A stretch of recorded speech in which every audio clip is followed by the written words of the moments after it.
குன்று இருக்கும் இடமெல்லாம் குமரன் இருப்பான். நம்ம அரியலூர் மாவட்டத்தில் ஒரு சிறிய குன்றில் பங்குனி உத்தரத்தில் அவருக்கு தேர் திருவிழா நடைபெறுகிறது.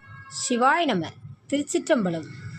இப்பொழுது நாம் தரிசனம் செய்யும் தலம் அரியலூர் மாவட்டத்தில் உள்ள காஞ்சிலிக்கோட்டை என்னும் சிறிய குன்றில் இருக்கும் முருகன் ஆலயம்.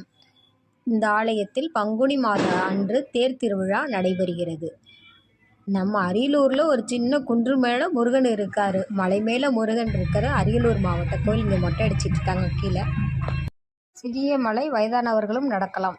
இது கார் 2 வீலர் போகிற பாதை. அரியலூர்லேருந்து ரெட்டிப்பாளையம் அல்ட்ராடெக் சிமெண்ட் ஆலை நாகமங்கல சாலையிலிருந்து காஞ்சிலிக்கோட்டை கோவில் அமைந்துள்ளது.